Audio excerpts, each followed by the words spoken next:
Get the tools you need to become a free and independent trainer with my Dumbbells to Dollars course at www.dumbbells2dollars.com.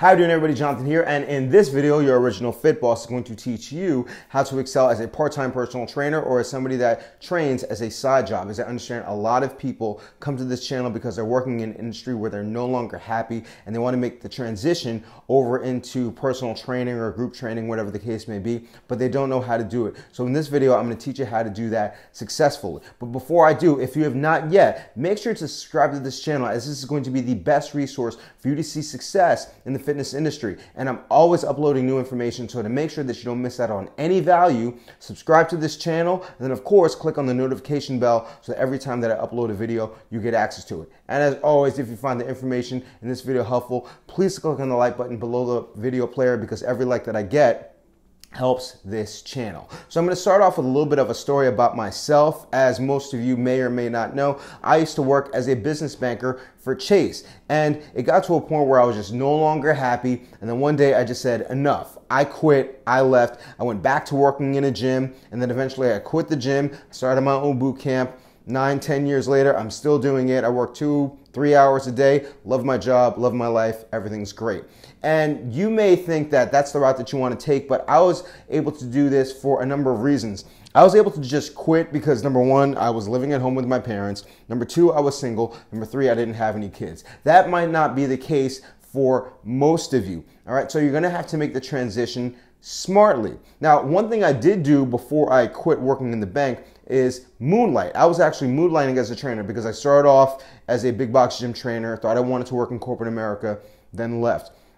So after a couple of months of working in corporate America, I had the itch to train. So I contacted my old box gym and let them know that I was interested in taking on some clients if they could use me as a trainer. And lo and behold, after my hour commute, I would be able to go to the gym. I would train about 2 or 3 clients a day, and then I'd be able to make an extra $300, $400, $500 a week as a part-time trainer. And that might actually work for you. So the path of least resistance would be to find a gym that's going to allow you to take a part-time schedule. Now, this is not going to be the case with a lot of well-known large chain gyms, like Equinox, for example, only hires full-time trainers.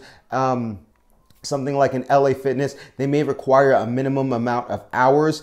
But if you can locate one of these privately owned big box gyms, ones with only one location, I think you're going to find a lot more success. Particularly, I worked at Powerhouse Gym. Although there are a bunch of Powerhouse gyms, they're each individually owned by the owner. They just pay for the name, so that might work well for you. The other gym that I worked at was called Signature. The guy bought a Gold's Gym and then he rebranded, so there's only one Signature. And you may find that those gyms are a little bit more flexible. I found that those gyms tend to be a little bit more easy on the certification. So if you don't want to spend like $700 on a certification, obviously I got a ton of them, but if you've been spending any amount of time on this channel, you know that I feel that it's not necessary to earn that piece of paper if you have the information. So if you are well equipped with study materials, perhaps ones that I provide, or if you just bought the study material on NASM, which is why I always recommend buy the study material for pennies on the dollar. And if you don't have to take the exam, the only thing that you don't have is a piece of paper, and that's what separates you.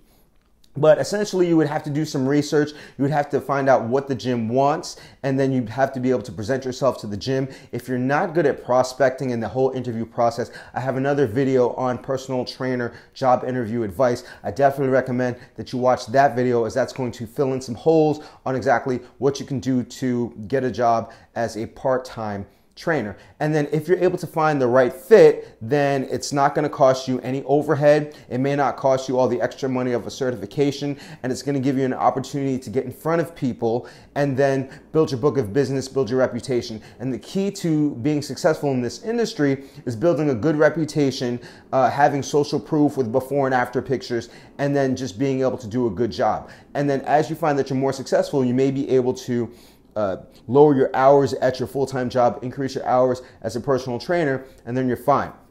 But you may find yourself in a situation where you are not able to secure a position at a big box gym because they all want you for more hours, or they want you to earn your certification, and then for you that may take a couple of extra months of studying just for you to make that crossover. There are other things that you can do. So number one, you have to understand that you may be starting off with no personal training clients right now. But I believe two main things. Number one, if you get one client, you can get many, because as soon as you get the social proof of success with that one client, then that draws the next. Who refers another, and then it just multiplies that way. The second thing that I believe is that you should always be your first client. So if you are not somebody that is known as the health nut or the health guru in your workspace, if people don't know you as that, then perhaps you need to revisit whether or not you need to start this transition right now, or instead just focus on yourself. I can tell you from personal experience that when I was working at the bank, I was always known as the health guy. I was always giving people tips on how to eat better. People were always asking me for exercise advice. People just wanted to know how I stayed healthy. And if you're in that position right now, whether you're a teacher, banker, lawyer, I don't care. If you're in that position, if you're the fit person, then you are your first client. You are your first piece of social proof. And people are probably going to be interested in getting more information from you. And I definitely recommend that you use your audience, your coworkers, as testing grounds to build your social proof, where you're going to be able to take them on for cheaper than what you might charge, but at least you can get the ball rolling without having many limitations put on you by the big box gym. Another thing is that after I left the bank, and then I left the big box gym, and then I decided that I wanted to run my boot camp. And you know who some of the first boot camp members were for me? Coworkers from the bank. So they knew me from way back when. They always knew that I was all about health and fitness, and they were my first clients. And they were telling the people that walked into the bank, hey, you know, I know a guy, he's a trainer.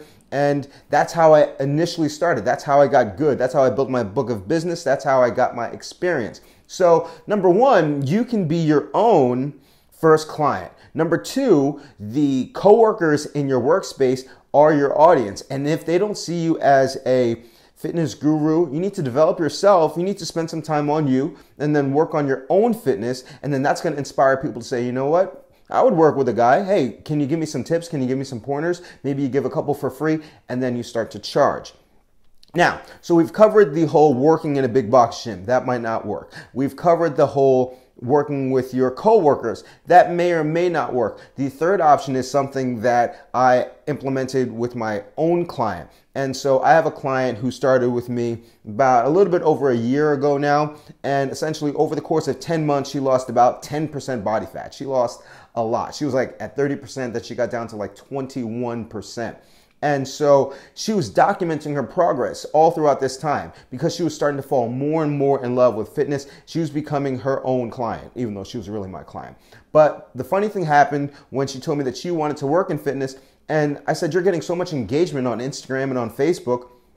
Just tell people that you want to do online training, because she's busy. She works. She has 3 kids. She's like head of their Girl Scouts. So she has a lot of stuff going on.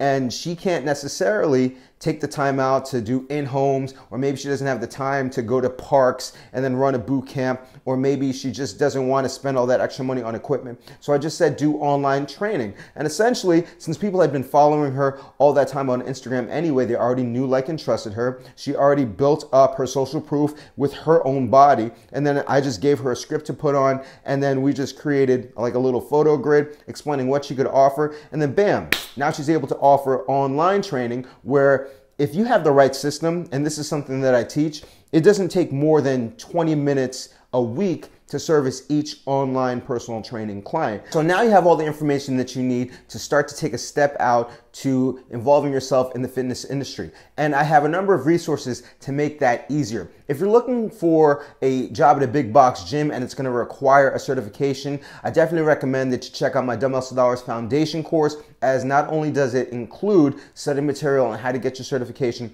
but it will go over how to train one-on-one and or in groups, so that if you want to do classes at the gym, you can do that. If you want to use your audience as your coworkers to start your own boot camp, like I did, starting off in a park, the Dumbbells to Dollars course also teaches you how to run your workouts in a park. And of course, if you want to do the online training, we have our Dumbbells to Dollars Advanced course, and that essentially sets all the systems out for you. We build your website, we put together an entire workout portal for your clients, and then we write up all the workouts. We explain the workouts, we demonstrate the workouts. All you have to do is copy and paste, and then your clients are going to be able to see results based on you following up with them to make sure that their nutrition is in order. So your only goal right now is to take action. Perhaps you don't have a paying personal training client right now, and you don't have any before and after pictures, but you can start off by being your first client and then taking your own before and after picture, making it happen. All right. If you love fitness enough, this is something that you're going to do and you're going to have fun doing it anyway.